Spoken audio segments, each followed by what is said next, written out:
Mas seja muito bem-vindo, muito bem-vinda para você que está aqui me acompanhando hoje. Hoje é na nossa primeira aula da nossa imersão Você no Mercado, em que nós iremos passar 5 dias aqui no YouTube, falando diversos assuntos que vai deixar você preparado, ou melhor, um pouco mais próximo de entrar no radar do mercado. Hoje a gente vai falar sobre lógica de programação, a gente vai falar sobre teste, hoje a gente vai falar sobre um monte de coisa, um monte de assunto legal. Hoje a imersão vai ser insana, hoje a imersão a gente vai falar sobre vários assuntos, inclusive assuntos que podem estar bloqueando você de entrar em alguma oportunidade, de você talvez aí tá entrando até não tá conseguindo vaga de trabalho, porque talvez você não esteja conseguindo passar em exames de admissão de vaga, logo aqueles primeiros exames de código. Sem mais delongas, vamos iniciar aqui a nossa imersão, o nosso primeiro dia, beleza? Então, a gente vai falar agora sobre o tema lógica de programação e eu vou começar mostrando aqui essa tela, beleza? Essa que é uma das telas assim de um e-mail que eu recebi, e-mail lendário. Foi um e-mail lá de 2013, beleza? Que eu tava lá, né? Foi assim que eu comecei a entender a importância de estudar lógica de programação. Eu estava em 2013, já era, enfim, engenheiro formado, já estava trabalhando há aproximadamente 15 anos na área e eu recebi esse e-mail aqui de um pessoal da TopTal. Alguém aqui conhece essa consultoria? Se alguém aqui conhece essa consultoria TopTal, é uma das maiores consultorias que representam o pessoal freelancing no mundo, beleza? E eu estava lá em 2013, no dia 12/6 de 2013, tranquilão, e eu recebo esse e-mail aqui do José Polo, ok? Para quem não conhece, a TopTal é uma empresa que ela tem muito network e ela tem devs, seniors que trabalham em empresas FANG, né, que são aquelas empresas do Facebook, da Amazon, enfim, é uma empresa realmente bastante grande. E o José Polo estava mostrando aqui, mandando um e-mail para mim, falando assim, olha só, eu achei o seu perfil do LinkedIn e eu vi ali rapidamente outros perfis no GitHub e isso me parece promissor. Tá? Então ele atende lá, a TopTal atende Airbnb, por exemplo, várias startups, ok?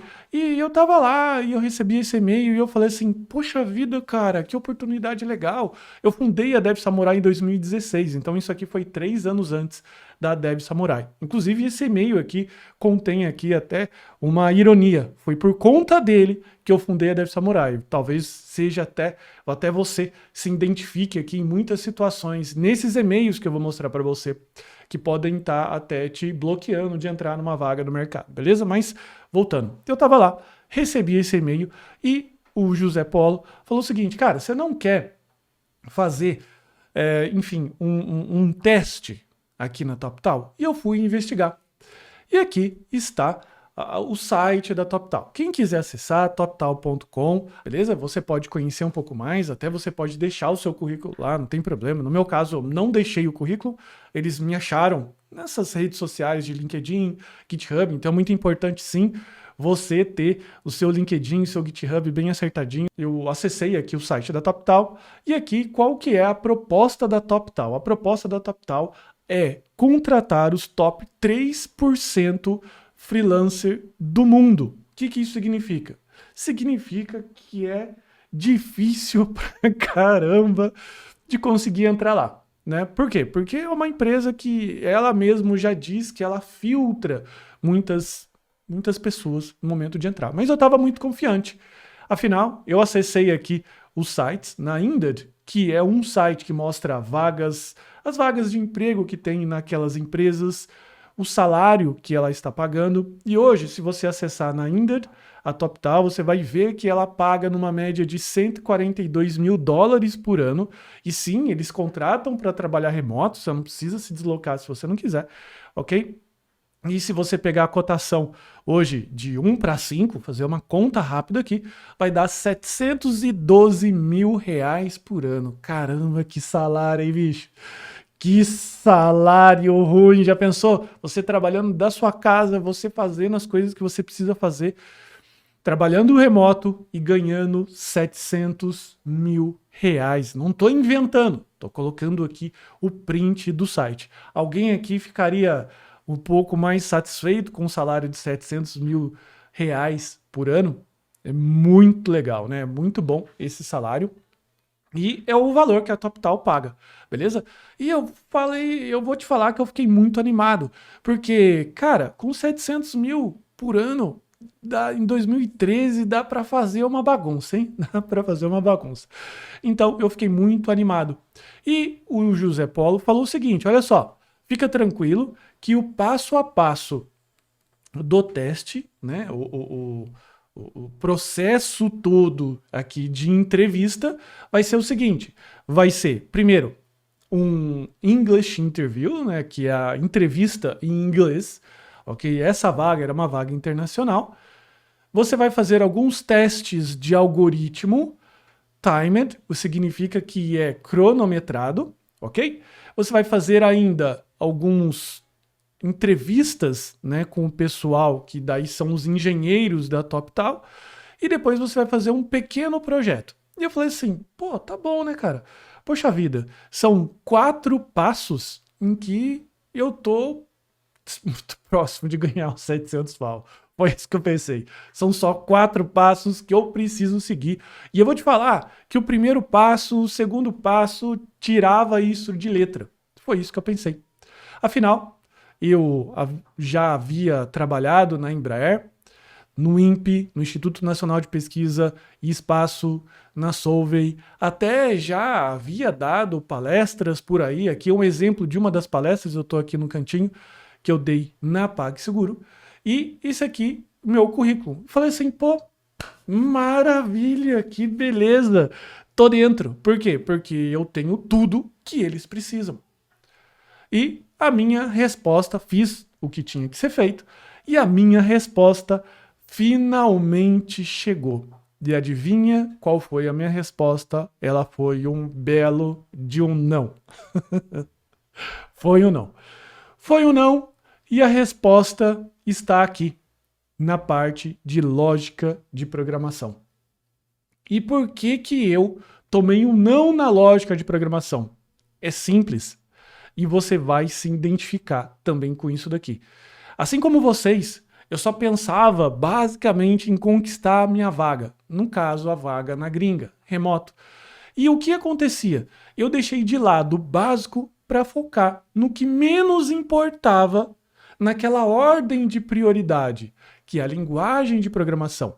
Comecei a focar, isso em 2013, em JavaScript, em React, em HTML, em todas as outras tecnologias, e eu esqueci do básico, porque adivinha? É naquele teste de lógica, é naquele teste básico onde, sei lá, 99% das pessoas reprovam. Por quê? Porque as pessoas vão com a expectativa de, eu sei fazer aqui um projeto em React, porque eu aprendi lá no curso online, e eu fiz aqui junto com o professor, e daí eu tô sossegado, tô tranquilo. Por quê? Porque basta eu fazer ali o meu teste, basta copiar um código aqui, copiar um código lá, só que não, senhor.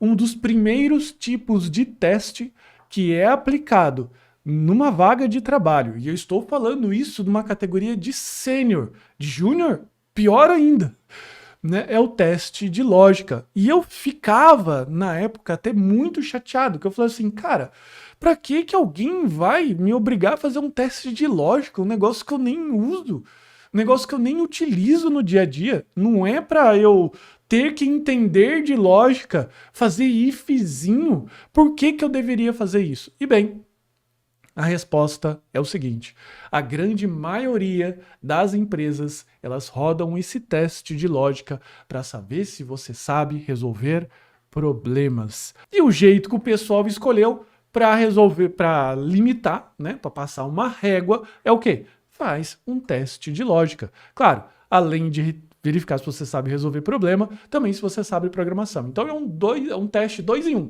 para saber se lá você tem a sua lógica em dia e se a sua linguagem de programação também tá certo, também tá tudo ok. Então, o que acontece? Você que está aí buscando o primeiro trabalho, você que está aí buscando estudar várias e várias linguagens, colecionar, né, sopa de letrinhas, cuidado, vamos focar no básico primeiro. E eu vou mostrar, inclusive, aqui, mais para o final da aula, um dos testes que as FANGs aplicam. É um dos possíveis testes. Então você vai fazer um teste aqui comigo que pode cair, por exemplo, numa vaga de trabalho para a Amazon. Então é muito importante que você entenda esse passo a passo, é muito importante que você aprenda a desenvolver toda essa questão de problema.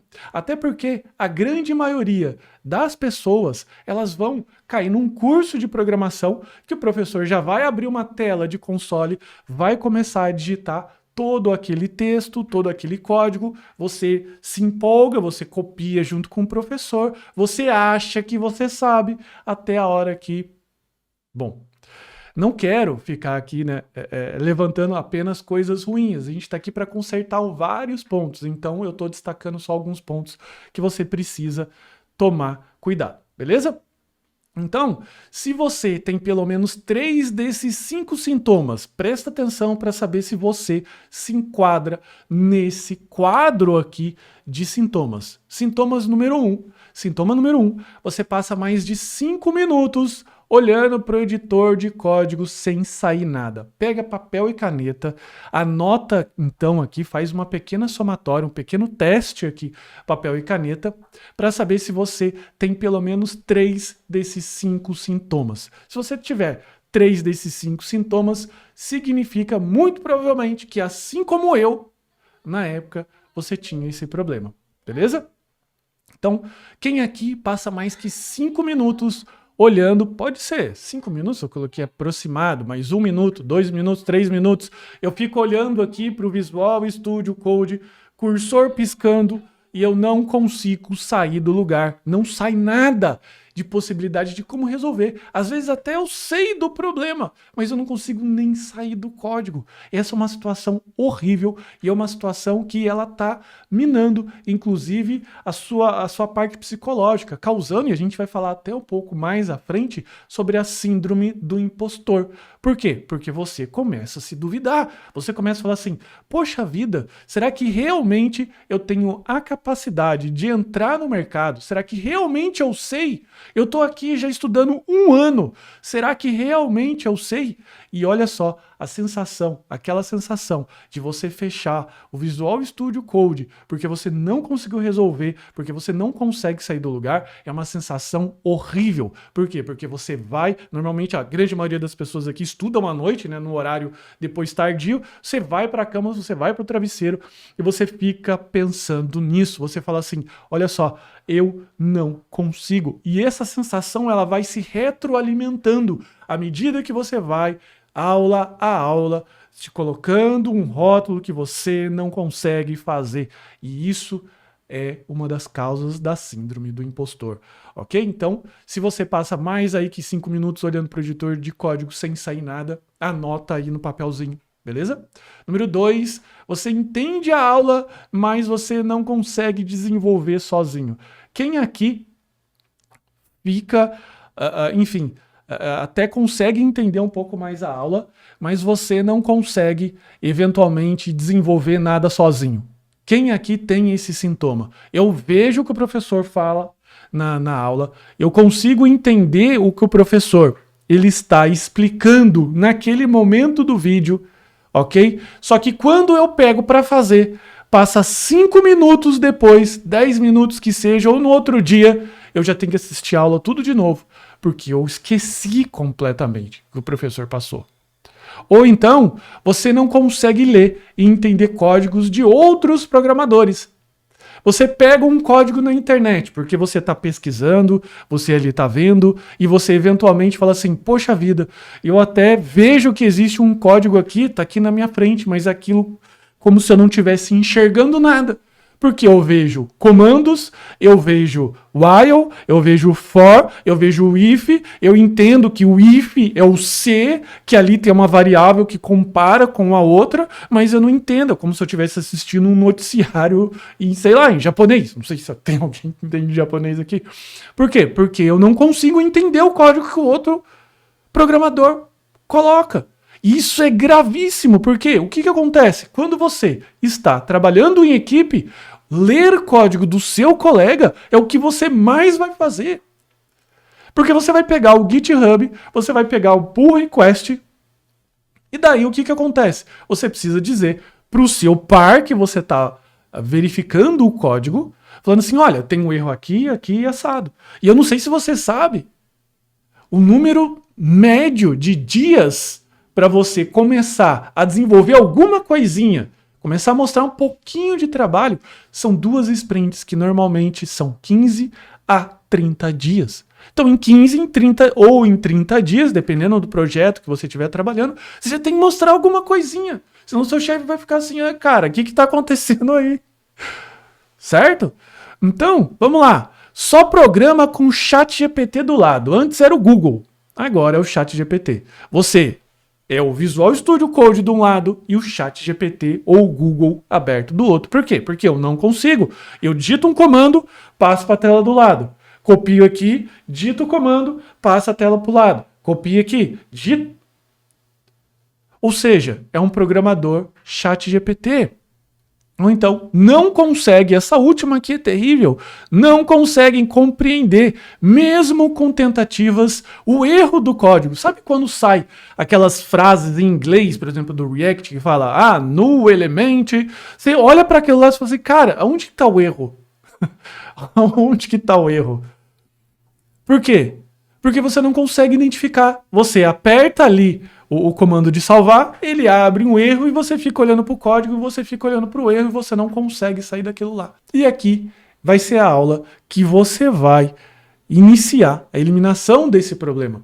Porque você vai aprender hoje a pensar como um computador. Porque todo problema, ele reside nessa frase, em pensar como um computador. E você vai entender o que significa exatamente isso daqui, beleza? Bom, primeira coisa, a maioria das pessoas, elas vão seguir as suas vidas resolvendo os seus problemas ordinários de formas ordinárias. E essa palavra ordinário é uma palavra um pouco meio mal educada. Por quê? Porque a gente fala, né? A gente xinga o outro, né? Espero que não vocês, porque só temos pessoas educadas aqui. Xinga, né? Seu ordinário. Mas o que significa? A etimologia da palavra ordinário significa algo comum. Então, a maioria das pessoas seguem resolvendo, né, vivendo as suas vidas, os seus problemas ordinários de formas ordinárias. Um problema ordinário, por exemplo, é pegar o carro e dirigir. É um problema ordinário que eu faço todo dia, ok? Então, a maioria das pessoas vão seguir dirigindo os seus carros, passeando com seus filhos, indo, se deslocando para lá e para cá, indo para a escola e até escovando os dentes. E 99% do tempo das pessoas executam todas essas coisas e bem mais do que isso no piloto automático. Você já parou para pensar qual é o procedimento que você precisa fazer para você almoçar, para você escovar o dente? Você já contou quantas vezes você passa a escova no dente, né, na superfície, na parte da frente do dente? Você já parou para contar a quantidade de vezes? Meio difícil, né? Por quê? Porque o que acontece? Você vai executando as coisas no piloto automático. Isso tem uma explicação.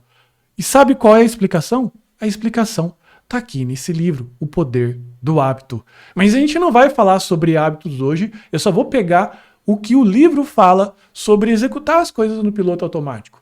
Isso acontece porque o nosso cérebro ele tem uma capacidade de memorização e de criação de hábitos. Ou seja, imagina se o nosso cérebro, que é um dos órgãos que mais gastam energia no corpo, podemos dizer assim, energia, né? Mais gasta energia, tivesse que pensar todas as vezes. Já pensou? Eu tenho que pensar como escovar o dente. Bom, então eu pego a escova, passo a pasta, movimento, tenho que movimentar tantos graus. Fica inviável a vida, né?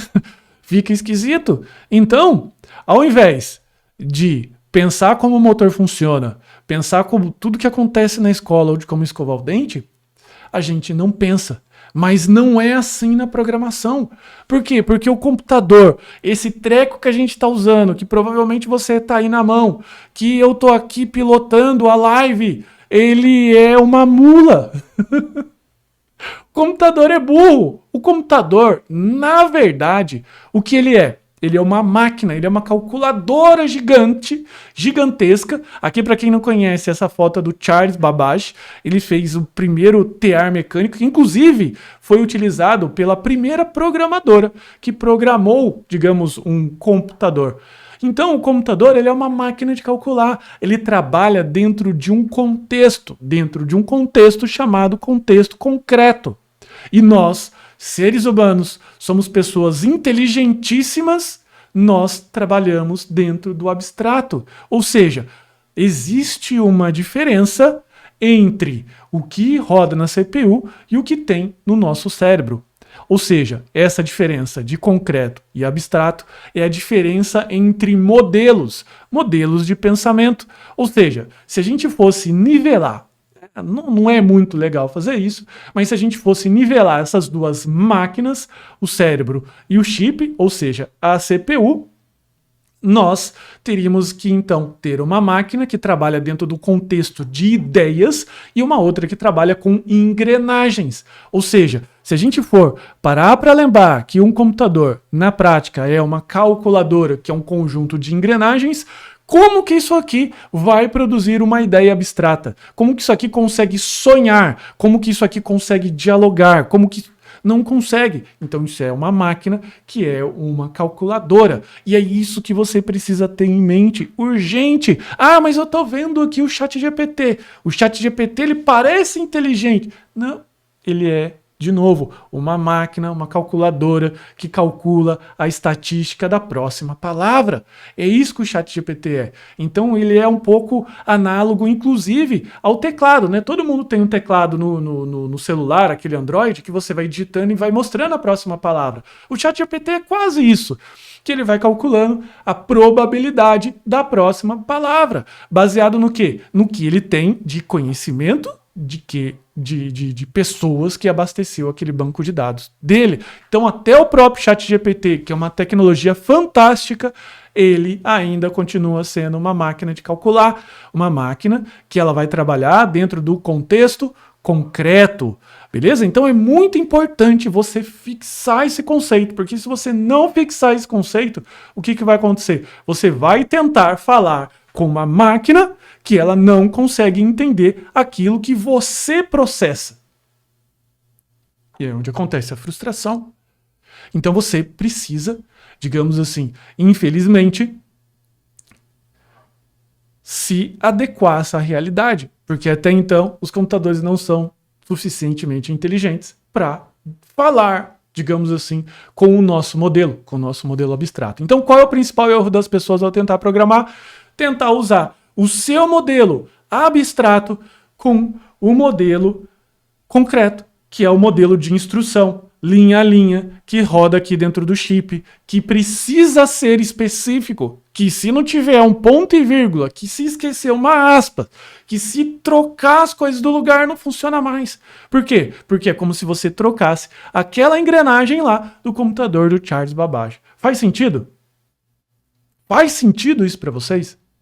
Então perceba o quanto você, digamos assim, né, tentando falar com o computador e o computador não entende. Por que isso não acontece? Porque ele não entende o que você pensa num modelo abstrato. Combinado? Então isso é uma das coisas que você precisa anotar, é uma das coisas que você precisa entender urgentemente, para que senão você vai ficar frustrado. E existe, para nossa sorte, um modelo em que nós vamos adaptando a nossa maneira abstrata de pensar para que a gente possa se comunicar com o computador, que é inclusive esse passo a passo de 3 passos que eu vou mostrar aqui para vocês na aula. Por quê? Porque você vai conseguir adaptar o seu jeito de pensar ao jeito dos computadores. Inclusive, eu até arrisco a dizer que você vai ficar um pouco mais inteligente. Não talvez aquela inteligência que você vai, talvez, pegar um livro, né? Você quer um livro. Pegando o livro aqui e tal, peguei o livro aqui, entendi tudo do livro, Não é esse tipo de inteligência. É aquela inteligência que você consegue enxergar os problemas e você consegue colocar as coisas em ordem para que elas possam ser executadas de uma forma melhor. Isso é chamado de visão sistêmica. Você, inclusive, vai ter esse tipo de inteligência. Ao final da aula, você vai sair um pouquinho mais inteligente, principalmente se você baixar o nosso Notion, que tem todos os exercícios. Beleza? Então vamos lá. Então, se você não consegue sair da tela em branco, toda vez que você entrar nessa tela e você não conseguir sair dessa tela, o cursor ficar piscando e você não consegue sair disso daqui, você tem que pensar consigo: como eu posso tornar a minha linha de raciocínio mais concreta, ou seja, mais detalhada. E é isso que falta nas pessoas, principalmente no iniciante. Não te falta código. O código você vai adquirindo ao longo do tempo.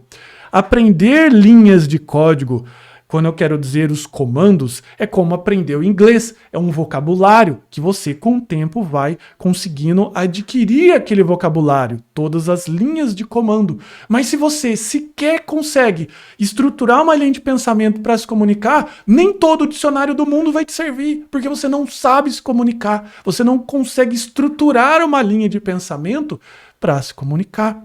Entende? Então é isso que você precisa entender. Tô travado. Tô parado. O que eu preciso fazer? O que está acontecendo? Lembra que a sua mente trabalha no abstrato. Falta então você detalhar um pouco mais os problemas, detalhar todos os passos. Já vou te mostrar uma ferramenta aqui, fica tranquilo, que vai te ajudar isso daqui. É um framework que ele vai te ajudar a fazer isso daqui. Beleza? Então, quais são as 3 etapas básicas? A etapa de detalhamento basicamente é quebrar o abstrato em pequenas partes e pensar como elas se conectam. Eu sei que parece estranho agora, beleza? Mas vai ficar mais claro ao longo do processo. Então, pensa comigo. Vamos imaginar que você é esse vovô, que você tá lá com o seu Corcel 1, dirigindo com seus netinhos, você saiu domingo de manhã, você tá lá dirigindo com o seu Corcel 2, Corcel 1 que eu falei, né? O seu Corcel 1 com os seus netinhos e ao invés de você tá ali simplesmente dirigindo, você tá pensando e utilizando aquele tempo para falar assim, cara, como é que será que esse motor tá funcionando? Bom, deixa eu pensar. O combustível entra pelas mangueiras, entra na câmara de combustão. Ali na câmara de combustão tem uma vela que ignita aquela mistura de oxigênio com o combustível. Aquilo explode. Aquilo faz com que aquela expansão da explosão movimente um pistão que transfira energia para uma barra rotatória que está ligada no câmbio, que está ligada numa roda. Olha só a quantidade de coisas que você pensou em poucos segundos. Então esse tipo de exercício é muito interessante para você conseguir fazer isso daqui, para você conseguir pensar de uma forma explodida tudo o que está acontecendo e depois você consegue religar isso, você consegue entender como que essas coisas se comunicam entre si, porque sistemas de computadores não são diferentes desse carro aqui nessa vista explodida. Você tem lá, imagino eu, um sistema de controle de estoque que ao sair o produto, ele se comunica lá com o sistema financeiro, né, com um sistema de contas a receber. Saiu do estoque porque eu vendi, gera uma venda, gera lá uma entrada no controle de fluxo de contas a receber, que está ligada a um cliente. Então você percebe que essa habilidade que você precisa ter de conectar as coisas, elas vão se tornando útil para o dia a dia e também para você desenvolver qualquer sistema. Quantas pessoas de você que nós temos aqui, beleza? Que tem essa dificuldade. Eu não consigo projetar. Eu não consigo montar um sistema. É por conta disso, beleza? Então essa etapa de detalhamento, ele é basicamente quebrar o abstrato em pequenas partes e pensar como elas se conectam. Então tem essas 3 partes. Primeira coisa, entender o problema. Depois, elaborar um fluxo. E por último, elaborar um código. Quantos de vocês, no momento que você pega um exercício ou um desafio para você fazer, né? que pode ser um desafio que chegou de alguém ou você inventou, você vai correndo e abre o Visual Studio Code. Quantos de vocês abrem o Visual Studio Code e quantos de vocês pegam isso daqui, ó, pega um papel? Eu começo a programar aqui, ó, num papel. E é isso aqui que eu utilizo para começar a programar. Eu começo aqui, ó, entendendo o problema, o que está sendo pedido, qual é a expectativa de resolução. Alguém já resolveu aquele problema antes? Como é que aquele problema foi resolvido? Quais são as hipóteses que eu tenho para resolver? Olha só quantas perguntas eu fiz antes de tocar no código. E daí o que acontece? Um iniciante que já tem um déficit natural, tranquilo, natural de código, porque não entende muito bem, não consegue entender o problema, e daí ele fica esperando o computador ali dizer qual é o código para ele. E aí isso é o problema. Por quê? Porque junto é como se você tivesse dentro de um engarrafamento de um pedágio. Por quê? Sabe quando o pedágio, né, enforca tudo ali? Você não consegue passar? Por quê? É um estreitamento. E esse estreitamento é causado por quê? Porque você acumulou etapas num ponto só. Você não veio resolvendo, você não veio dando tempo da sua mente caminhar ao longo do processo de resolução desse problema. Beleza? Faz sentido? Faz sentido isso daqui que eu tô falando? Vamos começar então falando sobre esses 3 passos aqui. A gente vai falar sobre problemas. Eu sei que você chegou hoje do trabalho, chegou da escola, chegou da sua vida cheio de problemas. A gente vai falar um pouco mais quais são. A gente vai falar um pouco mais sobre problema, mas não esse tipo de problema, é um tipo de problema bom, é aquele tipo de problema que a gente resolve, beleza? Vamos começar definindo. Todas as vezes que eu começo a desenvolver qualquer tipo de aula, qualquer tipo de coisa, o que eu faço? Eu começo a pensar o que é aquilo, né? Então vamos começar a refletir, vamos começar definindo o que é problema, beleza? Bom, problema, para mim, é um desvio o qual impede de atingir um determinado objetivo, ok? Se eu, por exemplo, preciso sair do ponto A, pego o meu carro e vou até o ponto B, e naquele percurso que eu estou fazendo, e eu tenho um bloqueio, eu preciso então fazer o quê? Eu preciso desviar por outro caminho. Então o problema, na prática, ele é algo que te impede de resolver aquela tarefa que você determinou que você iria fazer. E você precisa buscar uma forma de desviar por outro local ou consertar aquele desvio, no caso de um problema. Então vamos imaginar, olha só, um teste bem fácil aqui para que a gente possa entender direitinho. Eu tenho uma sequência, bolinha amarela, quadrado azul, triângulo verde, beleza? Bom, o que eu vou colocar aqui? Qual é a figura que eu deveria colocar nesse tracejado? Veja, é um desvio, ok? É um desvio, porque está faltando aqui uma figura geométrica. Qual deveria ser a figura geométrica que eu deveria encaixar aqui? Qual é o formato e qual é a cor? E aí? Alguém arrisca? Muito difícil esse teste? Bom, claro, né, esse teste é bem fácil, é fácil mesmo, porque ele tem que ser fácil só para a gente poder aqui passar. Então, é a bolinha amarela, beleza? A bolinha amarela é o problema que você precisa resolver, ok? Então, isso é resolução de problema. É quando eu olho para alguma coisa e falo assim, está faltando isso por conta daquilo outro. Muitas pessoas, e por conta da vida corrida, da questão do piloto automático, o que acontece? As pessoas vivem no piloto automático e elas não param para refletir sobre os problemas. 99% dos problemas é a gente que acabou criando, né? Esse mês eu estourei um pouquinho mais o meu cartão de crédito, né? Gastei um pouco mais além do que eu devia e, cara, quem criou esse problema fui eu. Né? Como é que eu vou resolver esse desvio? Eu vou resolver esse desvio gastando menos. Pronto, já sei como resolver o meu problema. Acho que deve ser problema de muita gente aqui, não é verdade? Não é verdade? Então vamos lá. Então, próximo passo, o fluxo. Então, uma vez que a gente tem o problema bem definido, a gente tem que projetar o que eu chamo de hipóteses de solução. Quando você vai resolver um problema, você pensa o seguinte, bom, o que eu quero é isso, mas eu não consigo. E agora eu tenho que elaborar hipóteses de como eu consigo resolver aquele desvio. Então o que é a hipótese? É um chute bem educado, né? É algo que você aposta que aquilo vai funcionar. Inclusive você pode elaborar mais de uma hipótese. Por exemplo, para aquele teste, eu poderia elaborar aqui várias hipóteses, só que só uma, obviamente, cabe aqui. Mas tem problemas que a gente tem várias possibilidades, principalmente quando a gente fala de problemas de computação, problemas de elaboração de sistemas. Eu, por exemplo, posso, quando eu vou elaborar um sistema de controle financeiro, por exemplo, eu posso usar bancos de dados, relacional ou não relacional. Eu posso usar uma arquitetura monolítica ou de microserviços. Eu posso utilizar um framework front-end, eu posso utilizar React, Angular ou Vue, eu posso usar JavaScript, eu posso usar Python. Então veja que tudo isso são hipóteses de solução quando você está tentando resolver um problema de projetar um sistema.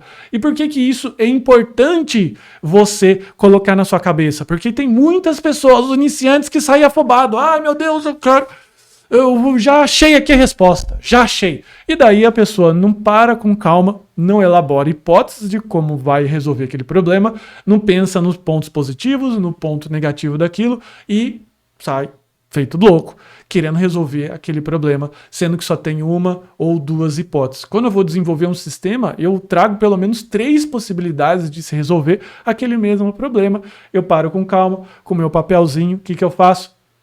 Eu vou, enfim, pensando ali em hipóteses de solução. Maravilha? Então, antes de dividir através do processo de dividir para conquistar, o fluxo permite quebrar o problema em partes menores, tornando menos abstrato e mais concreto. E aqui que está o segredo, você precisa dividir para conquistar, beleza? Então, vamos imaginar o mesmo esquema da bolinha cor de laranja ou amarela, pouco importa, beleza? Então vamos imaginar que se eu tenho aqui o primeiro nível, um nível um pouco mais abstrato, esse nível, quando eu quebro os problemas, já é um nível um pouco mais processual e aqui um pouco mais de atividade. E é aqui que a galera trava, porque lembra do exercício do carro? Fica pensando, poxa vida, como é que o motor pode trabalhar? Ele trabalha conectado assim, trabalha conectado assado, mas essa habilidade é muito importante quando você vai trabalhar com sistemas. Eu tenho aqui o meu módulo que conversa com outro módulo. Como que ele faz? Ele tem aqui uma chamada que ele conecta no banco de dados. Do banco de dados ele faz o SQL, do SQL ele retorna os dados. Ele retorna através da camada TCP/IP, que retorna o formato JSON, formato HTML. Então veja só essa habilidade florescendo de quebrar os problemas em pequenos passos. Por quê? Porque se você não quebrar, você vai tentar trabalhar dentro dessa camada e o computador não trabalha nessa camada. O computador trabalha nessa camada aqui. Percebe então que é muito legal se você utilizar isso aqui que eu chamo de MPA, módulo, processo, atividade. Então comecei a desenvolver um sistema, comecei a resolver um problema. Qual a primeira coisa que eu faço? Vamos ver se vocês estão espertos. A primeira coisa que eu faço é definir o problema. Consegui definir o problema? Entendi qual é realmente o problema? Vou para a segunda etapa, fluxo. O fluxo eu quebro, porque o problema eu ainda estou muito no abstrato. E o que eu faço? Eu começo a quebrando isso, o fluxo, em partes menores, dividindo para conquistar. Primeira etapa, defina os módulos. Penso como que aquilo trabalha, em diagrama de bloco mesmo. E aqui eu coloquei essas figurinhas porque esse desenho você pode fazer do jeito que você quiser. Aqui, por exemplo, no módulo eu desenho blocos. Ah, tem esse bloco, funciona assim, funciona assado. A gente já vai fazer no próximo slide aqui um exemplo prático. O processo eu já penso com um pouco mais de detalhe e a atividade já é chegando no nível de código, beleza? Então você começa a perceber que essa parte aqui de cima está bem mais ligada à parte abstrata e essa parte aqui está ligada bem mais à parte de atividade. Faz sentido? Olha só, bem legal, né? Bem um jeito diferente da gente conseguir olhar sobre a ótica de problema. Então, quais são as ferramentas de elaboração de fluxo? Então, existem 3 ferramentas básicas para atingir um fluxo de atividades. Primeira ferramenta, a mais simples de todas, é a narrativa. O que é uma narrativa? É uma receita de bolo. Alguém aqui já teve que fazer arroz na vida, não é verdade? Por quê? Porque teve que se virar, cozinhar, e daí eu tive que pegar o algoritmo lá de como faz o arroz. E como é o algoritmo? O meu algoritmo aqui de casa. Eu pego o alho, fatio o alho, coloco no óleo quente, frito aquilo ali, jogo o arroz, jogo a água, jogo o sal, tampa a panela, segunda água completa, o arroz está pronto. Olha só, a narrativa é uma forma de desenvolvimento de um algoritmo, que ele pode ser um algoritmo desde fazer um bolo de brigadeiro, desde fazer um arroz, até algo mais complexo. E a narrativa ela é tão difundida que tem aqui um livro inteiro de narrativas, chamado Dona Benta. Algoritmos deliciosos. Então é isso, a narrativa é isso e não mais do que isso. Aonde que é a narrativa? Qual que é digamos assim, o degrau que a narrativa ocupa? A narrativa, ela ocupa o degrau mais abstrato possível dentro de uma definição de fluxo.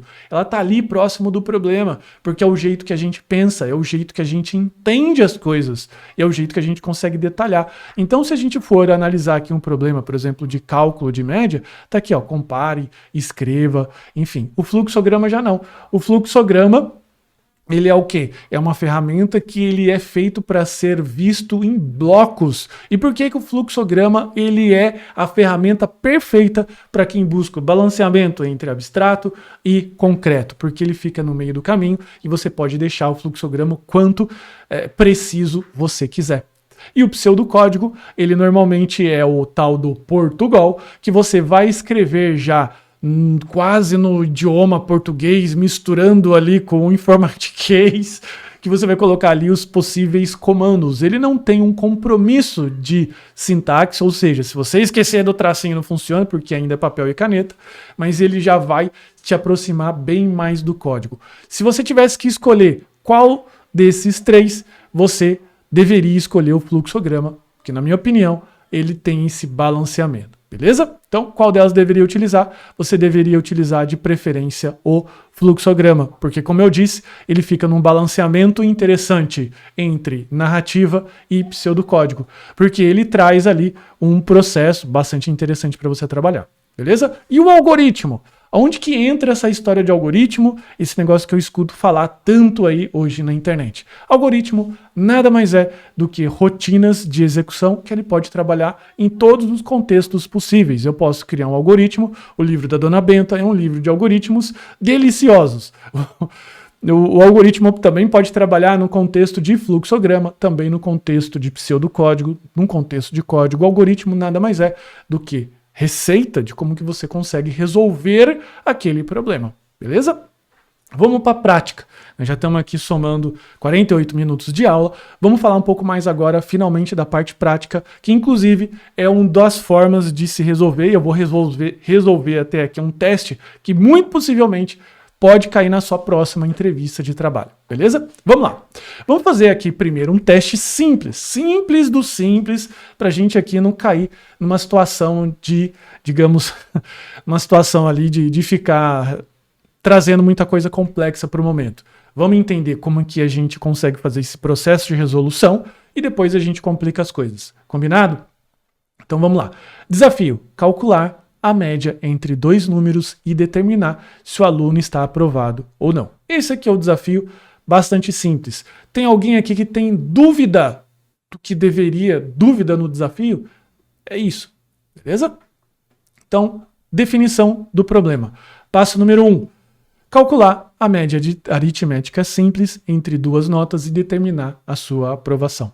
Se você for buscar hoje na Wikipedia, você vai ver aqui nesse link como calcula a média aritmética simples. Ele vai dar essa fórmula aqui que eu coloquei. Vou ser bem sincero, que eu coloquei isso aqui só para impressionar. Então vamos lá, eu entendo de matemática. Mas na verdade a média calcula desse jeito aqui, beleza? Que eu coloquei aqui, a média é igual a N1 mais N2 dividido pela quantidade aqui de números, beleza? Nesse caso aqui, de 2. E a nota de corte, ela vai ser 7, perfeito? Então, vamos lá. Definir o problema. Segundo, eu preciso agora fazer o fluxo. O que é o fluxo? Algoritmo para calcular a média aritmética entre dois números seguindo o fluxo MPA. O que é o fluxo MPA? Módulo, processo, atividade. A gente vai usar o fluxograma para a gente chegar nesse detalhamento mais simples possível. Eu sei que se você pegar o código, você faz esse negócio com o pé nas costas, mas não é isso.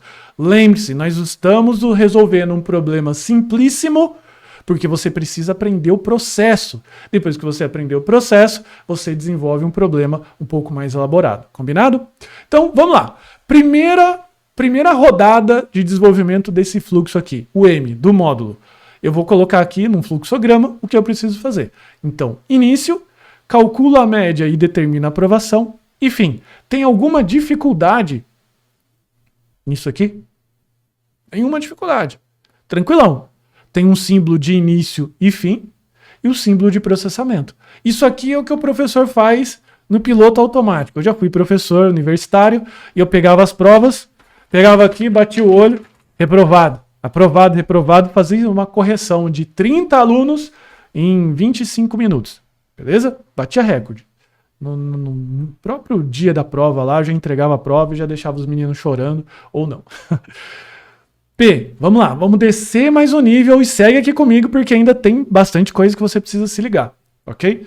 Bom, aqui a gente já entrou para o nível de um processo, ok? O que significa que é algo um pouquinho mais elaborado. Tem o início, opa, olha só, eu tenho agora entrada, um processo de entrada com 2 notas. Isso aqui é um símbolo de entrada de dados dentro do fluxograma. Ainda continuo com o meu calcular a média e determinar a aprovação.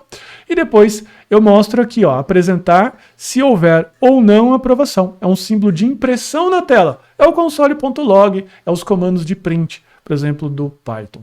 E o nível de atividade. O que eu faço? Tem o início, continuo lendo N1, N2, só que olha só, agora aquela caixinha que eu tinha, o cálculo e uma decisão, agora eu explodi aquilo no nível de atividade.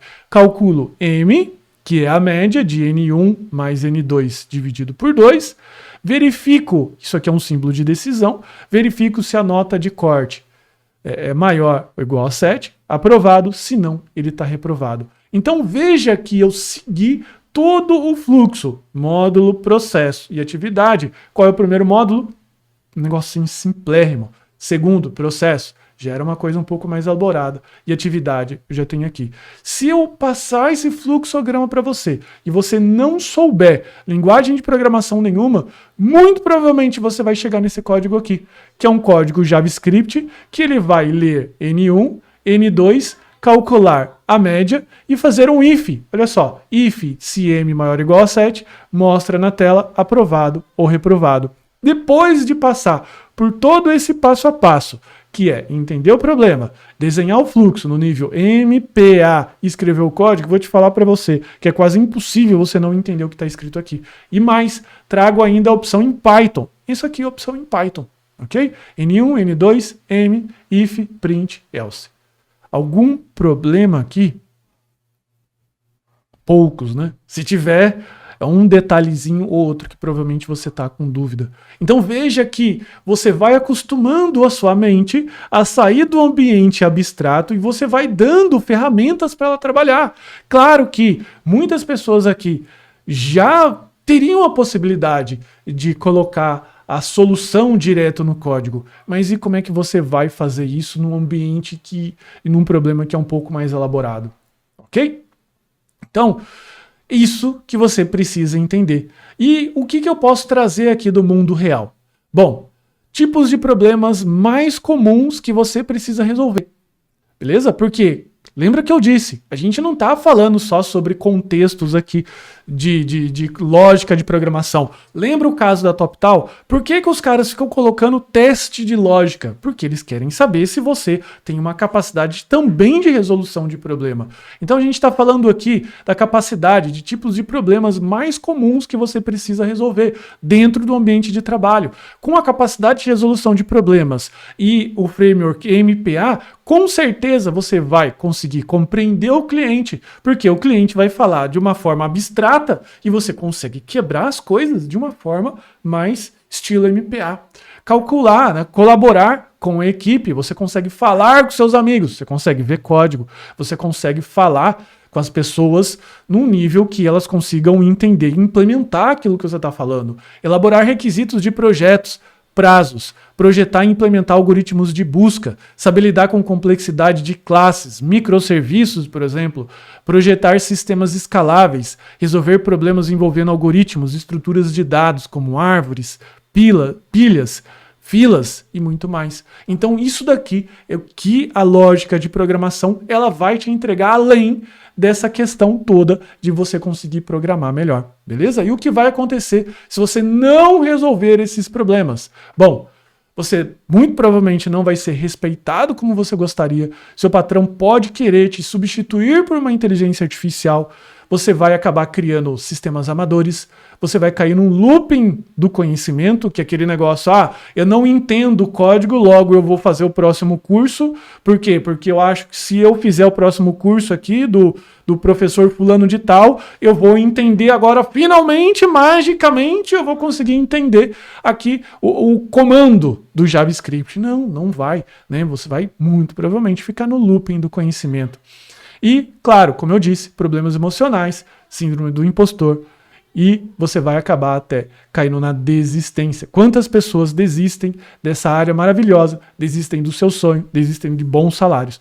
É bastante complicado, né? Então eu vou te dar exemplos mais elaborados de problemas que você vai encontrar na sua jornada. Vamos fazer aqui comigo um problema que chama Two Number Sum. Beleza? É um problema do tipo básico, ok? Do tipo easy, que a gente vai ler aqui em conjunto e eu não vou, por conta do tempo, eu acabei exagerando um pouco na explicação aqui no passo a passo, a gente vai seguir aqui numa ordem de fluxo de execução, beleza? Mais enxuto, ok? Mas você vai entender, fica tranquilo, ok? Vamos lá. Requisitos desse algoritmo. Esse algoritmo aqui é do tipo easy e muito provavelmente é um dos algoritmos que você vai ter que enfrentar quando você for fazer a sua primeira vaga, se você já não tiver feito ainda, ok? Vamos lá, escreva uma função que receba um array não vazio de inteiros distintos e um inteiro representando uma soma alvo. Preciso ter dois elementos em que eu defino um array e defino aquilo que eu quero somar. Se qualquer dos dois números no array de entrada somarem a soma alvo, a função deve retorná-los em um array em qualquer ordem. Se nenhum dos dois números somar a soma alvo, ou seja, aquele número que eu quero, a função deve retornar um array vazio. Olha só as condições aqui. Note que a soma-alvo tem que ser obtida somando dois números inteiros diferentes no array. Você não pode adicionar um único inteiro a si mesmo para obter a soma-alvo. Você pode assumir que haverá no máximo um par de números que somam a soma-alvo. Essa aqui é a restrição, é o conjunto de restrição. Vamos lá, você vai entender.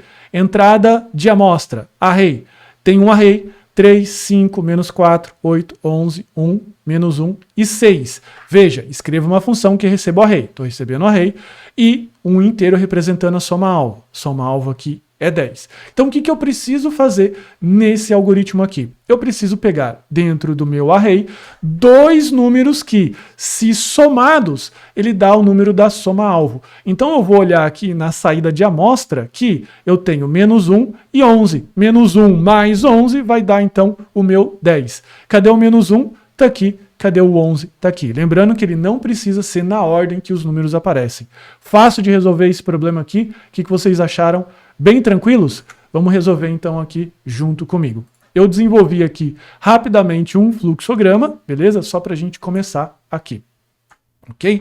Então eu tenho início, normal, recebo T, que é o número da soma-alvo, recebo o meu array, verifico I igual a 0, N1, verifico o meu array, ok? Caso o meu, pego aqui o N1, pego o meu J, que é I mais 1, pego o meu N2. Então, o que eu estou fazendo aqui? Deixa eu só pegar a minha lousinha. Então, o que eu faço aqui? Eu pego um número, ok? Então, por exemplo,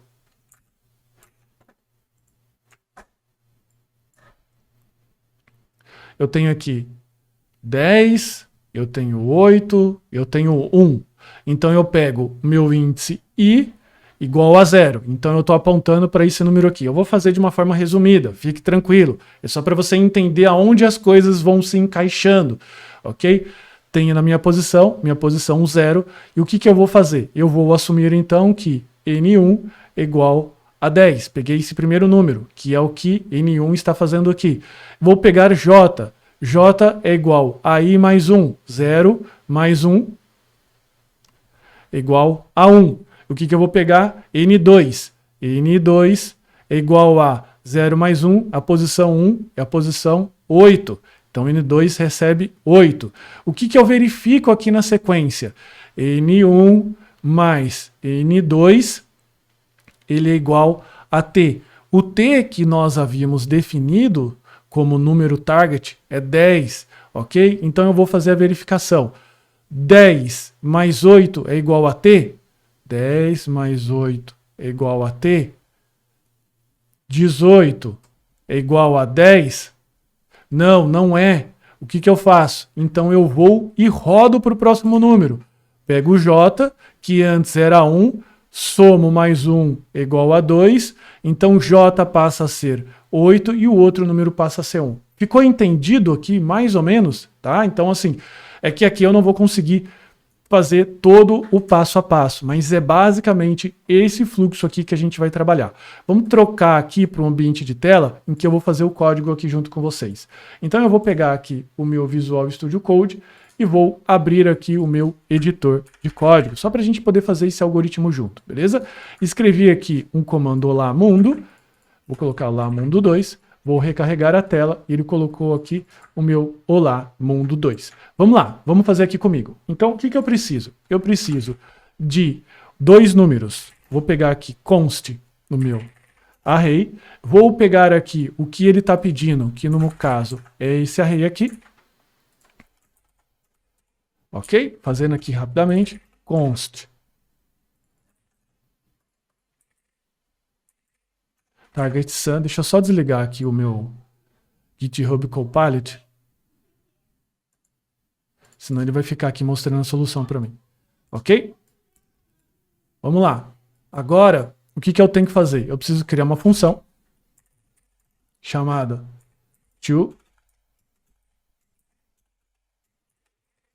toNumberSum, que ela vai receber o quê? Duas coisas. Um array, que ele vai iniciar vazio, e eu vou receber aqui um target sum. Ok? Então, o que eu preciso fazer agora aqui? Eu preciso fazer um for que ele vai percorrer a primeira posição aqui do meu array. Eu preciso fazer essa parte aqui, ó. Esse for, ok? Que eu vou receber aqui. Então, eu vou fazer um for que ele let igual a 0, passa enquanto i menor ou igual a array.length. O que é o length? Ele é um comando, uma propriedade, que calcula a quantidade de elementos dentro do meu array. Vamos contar. 1, 2, 3, 4, 5, 6, 7, 8. Então isso daqui poderia ser substituído por 8. Eu vou deixar desse jeito porque eu vou testar mais arrays. Vou colocar então aqui o i mais mais. Então o que eu vou fazer aqui? Eu vou colocar um console.log em que eu vou mostrar aqui o meu array na posição i. É só isso que ele vai fazer agora, ok? Vou colocar então aqui. Claro que a gente precisa chamar a função do numbersum, senão vai ficar difícil, em que eu vou passar um parâmetro aqui. Beleza? Então veja que ele aqui fez o quê? Percorreu todo o meu array. Então ele vai 3, 5, menos 4, 8, 11. Olha só, ele está rodando, certo? Deixa eu só preciso colocar aqui menor. Isso. Colocou menor aqui. Bom, agora o que eu preciso fazer? Quando eu estou aqui, eu preciso verificar, né, se dois números da array de entrada somarem a soma alvo. E aí o que eu preciso fazer agora? Percorrer com o próximo for o segundo ponteiro desse array. Ok? Então eu faço aqui, ó, for let j igual a i mais 1. Por que eu preciso fazer i mais 1? Porque eu já estando no primeiro número, eu tenho que pegar o próximo para comparar a soma, que senão vai dar problema. Faço então j menor que array.length, faço j mais mais. Ok? Tenho esses dois fors aqui. Agora eu vou fazer no console.log e vou comparar então alguns números aqui. I, j, e o meu array em J.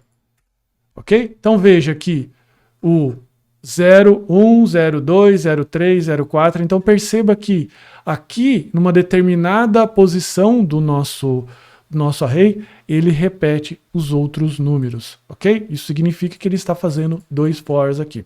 Eu não coloquei na apresentação, mas a gente também pode fazer uma análise assintótica. O que é análise assintótica? É quando você faz uma análise de quanto energia o seu algoritmo está, digamos assim, consumindo. Se ele tiver uma análise assintótica, por exemplo, como ele tem aqui de N, ou seja, O de N significa que ele tem 2 fors aqui e ele pode gastar mais tempo para resolver esse problema, ok? Bom, tem aqui o nosso for 1, for 2, e agora o que eu preciso fazer? Voltando ao nosso diagrama, eu preciso verificar então, N1 mais N2 igual ao meu target number. O que eu vou fazer agora aqui? Com o meu for, eu vou verificar. If o meu first number, que na verdade ele precisa estar aqui, ó. Eu vou chamar de N1 igual a array de I, aqui N2, ok? Então eu verifico N1 mais N2 se ele é igual ao meu target number, ou seja, a soma desses dois é igual àquilo que eu busco como soma, nesse caso aqui 10, o que eu vou fazer? Se isso for verdadeiro, eu vou fazer então return N1, N2. Caso eu percorra todo o meu array, né, caso eu tenha, por exemplo, esgotado esse array aqui, porque eu percorri, o que eu faço? Eu retorno um array vazio, beleza? Então vamos conferir. Eu faço um for N1, N2 e faço a verificação, ok?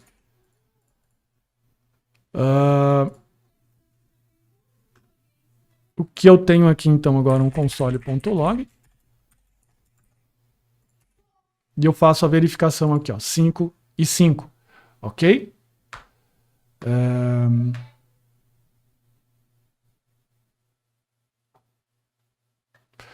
Aqui é J. Então eu tenho aqui, ó, 11 e menos 1. Vamos testar um outro conjunto de dados aqui, ok? Vamos testar aqui, eventualmente, esse outro. Eu vou deixar aqui comentado.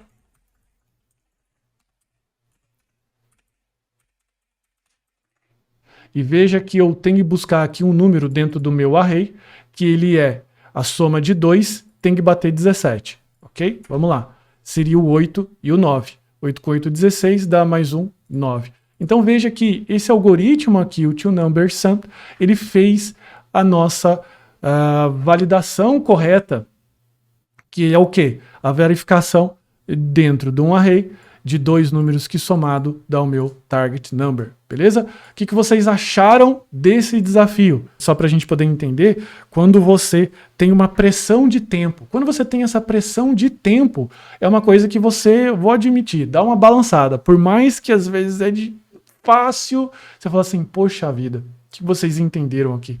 Ficaram ok? Então, quando a gente está trabalhando dentro desse contexto, é muito importante você ter essa concentração, é muito importante você ter essa questão de você conseguir já estar acostumado a desenvolver esses algoritmos, beleza? E o que eu estou propondo aqui hoje para vocês? Eu estou propondo criar um conteúdo, um curso que não tenha só um algoritmo, como esse daqui, que esse algoritmo do TwoNumberSum, ele é o quê? Ele é um algoritmo do tipo easy. Espero que essa aula tenha aberto a sua mente, os seus olhos para a importância de você estudar lógica. Não esqueça do nosso querido MPA, Módulo Processo Atividade. Ele é o que vai garantir que você consiga sair do abstrato para o concreto. E lembre-se sempre, toda vez que você tiver com o seu Visual Studio Code aberto, não tiver saído nada, o que acontece? Para, respira, pensa no problema, pensa no MPA e tenta raciocinar da seguinte forma: o que está faltando eu tornar mais concreto para eu conseguir resolver o problema?